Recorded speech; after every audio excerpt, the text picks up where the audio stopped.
easy, Zach. Don't go. Hello, I am the Irish guy. And okay then. Yeah, today I'm going to grade every Premier League club's most recent transfer decision. Right, let's go. Arsenal Victor Gyökeres C. So it's official then. The saga is over.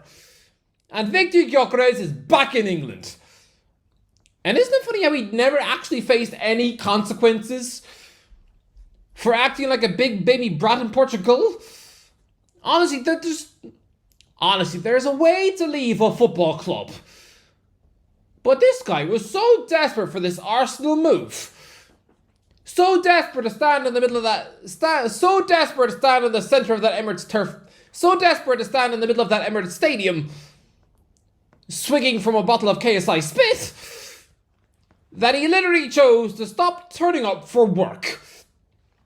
Imagine having a ridiculous 54-goal season and then choosing to burn your Lisbon legacy status, and then choosing to burn your Lisbon legend status in a can of 7-Up.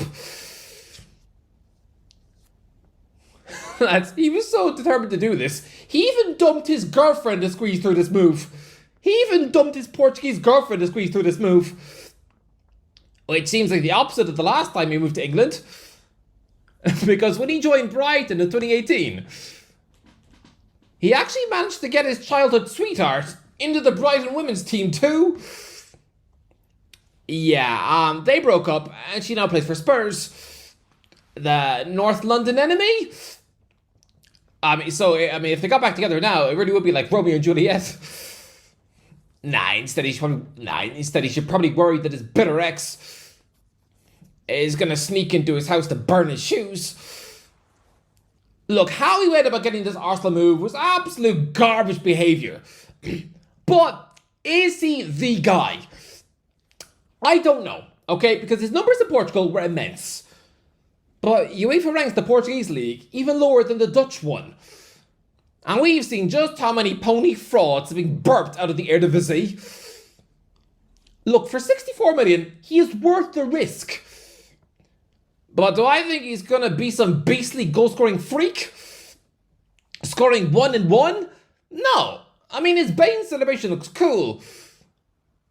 And I'm surprised AFTV haven't done an entire Dark Knight Rises music video as a tribute, with Ty dressed up as Catwoman. But I see him being the modern-day Podolski. 15 goals a season. An upgrade on Gabriel Jesus, sure. But I genuinely think the club should have paid big for Ivan Toney at 27 instead. Aston Villa, Dominic Calvert-Lewin, D-. Aston Villa fans must be bored. Sure, they managed to keep hold of most of their stars. But they've been about as active in this transfer window as a dead Santa Claus.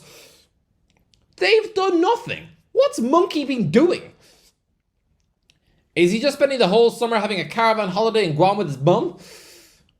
Villa have done zilch, but apparently they've entered the race for Dominic Calvert-Lewin.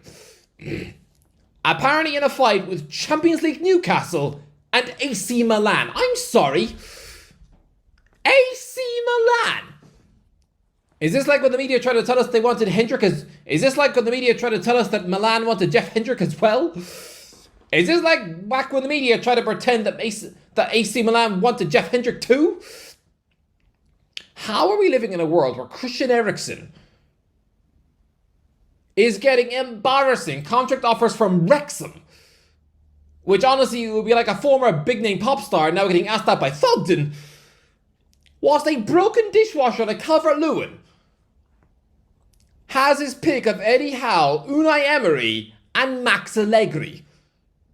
Just nonsense. And yeah, if this happens, then this would stink of when Champions League chasing Aston Villa assigned a 3-goal a season Emil Heskey on a free. All the way back in 2008. All the way back in 2009. Whose legacy at Villa did nothing other than make KSI famous. Whose legacy at the club did nothing other than make KSI rich. Sorry, but this one is a D-. It's a transfer target about as exciting as if your mum told you were having baked beans for dinner. Bournemouth Ilyas Barney D. Apparently this one is a done deal. Bournemouth have now cashed in on their other centre-back star, Ilya Zabarnyi, agreeing a £50 million deal with PSG. Yeah, in what other universe did you ever think that little old Bournemouth would be selling their centre-back partnership to Real Madrid and PSG in the same summer window? Seeing those two European powerhouses buying from little old seaside Bournemouth, it'll be a bit like seeing the awful Paul brothers getting their latest clothes, knitted by your nan. But yeah, if Bournemouth could pocket £50 million for Zabarnyi, it is good business, but it is completely risky to completely rip your whole defence apart. If I'm a Bournemouth fan, then this is a bit worrying. Brentford, Yohan Wissa, B. Brentford are in an absolutely hideous, horrendous position. Come on, to lose your star manager, your goalkeeper, your captain and your best player in one window is bad enough. But now your current best player is demanding to leave after a 19-goal season. Who can blame Yohan Wissa? He's currently been told to take instructions from a managerial baby. Keith Andrews has more experience of being a pundit than a manager. Lads, I've spent more time eating yogurt off the pavement than Andrews has managing an actual match. And yeah, Wissa is being offered Champions League football at Newcastle. The Magpies have had a £25 million bid rejected, which is fair enough, but Wissa has now told the Bees chairman that he's not going to play for them again if they don't let him leave. He's prepared to just munch on cookies on the couch for the next year? This is ugly behaviour. I'm sorry, but Wissa is demonstrating the maturity levels of Tommy Pickles. Brentford are in an awful spot, but if I'm a B, then you should wait for Newcastle to pocket some Isa cash and then try and squeeze as much money as you can out of them for this Dr. Congo International. So rejecting the bids, it's actually sensible.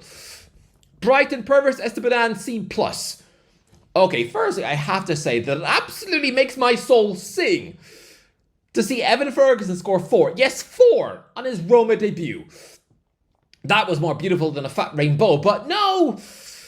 The last thing that Brighton have done in this window is sell their 27-year-old Ecuadorian international left-back Pervis Esteban to AC Milan for £17 million. Not a bad move for a guy who's never allowed to make his debut in his 4 years at Watford. Yeah, I'm guessing most of you didn't even know he was at Vicarage Road, but yeah.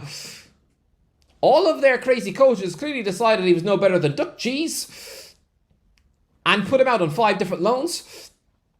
Look, he's a good defender, sure. But he's just become the 11th biggest sale in Brighton's history. It's good money for an aging left-back, so yeah, good deal. Burnley, James Trafford, F. Burnley must be absolutely fuming. Out of every club in the world, the one they did not want coming in for their star goalie James Trafford was Man City. Because they're powerless to keep him and have to sell him on the cheap.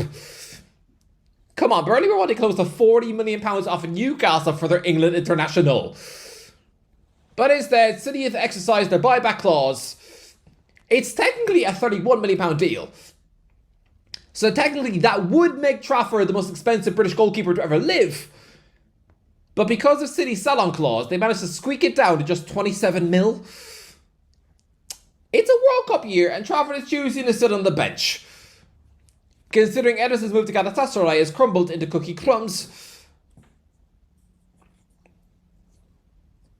I mean, didn't Trafford leave the Etihad to actually play matches? Why is he taking a backward step to just be the FA Cup goalie? I don't get it. And as for Burnley, it's a complete nightmare. They need a goalie fast. Chelsea, João Felix, B. So it's official. João Felix was a big fuss over nothing. Isn't it absolutely crazy that this Portuguese waste of time is still the 4th biggest transfer of all time? after leaving Benfica for Atletico Madrid in a horrid £112 million deal in 2019. Utterly insane how that Portuguese club managed to shake down Atletico for that much money. I can only assume the Atleti transfer negotiation team was made up of monkeys. Was made up of monkeys that had escaped the zoo. And once this deal is completed, a £43.7 million switch to Al Nassr, then, when you combine all of his transfer fees, then Felix will be the third most expensive footballer of all time, only behind Neymar and, weirdly, Lukaku. But his career has been completely expensive snot. It's been a mess since 2023. Atletico Madrid, Chelsea, Barcelona, Chelsea again, AC Milan, and now Al Nassr. At 25, he should have never been bought by Chelsea. Never, never, never. Especially not after that pudding average loan spell under Potter. Seriously, it would have been a bit like Chelsea paying £40 million to bring back Alexander Pato after his forgettable gerbil loan spell at Stamford Bridge. When he was a forgettable gerbil on loan at Stamford Bridge, where honestly, people didn't even know he was at Chelsea. Honestly, when he was stopped in the street of London, people probably thought he was Spider-Man. People probably thought they were talking to Spider-Man. People probably thought they were talking to that guy who got... People were probably thinking he was that sacked Spider-Man.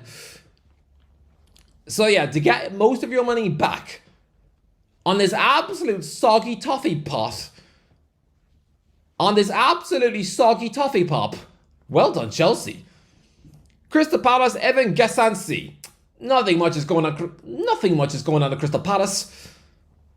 But apparently they're closing in on a deal for Nice forward Evan Gessant.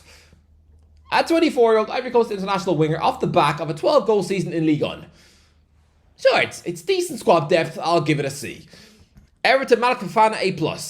Everton are on the verge of a madness. Lads, when Nottingham Forest came in for Lyon's absolute wonderkid winger Malik Fofana, you could smell his disappointment from here. This 20-year-old Belgian international is absolutely seen as European gold.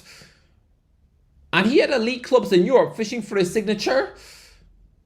So when he heard that the club in the Conference League wanted him, he probably silently vomited in his mouth.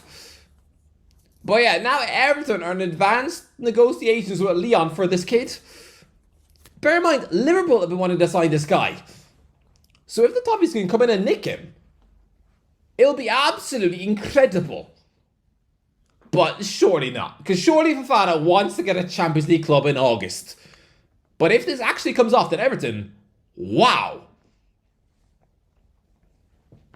Fulham, Benjamin Lecomte, C.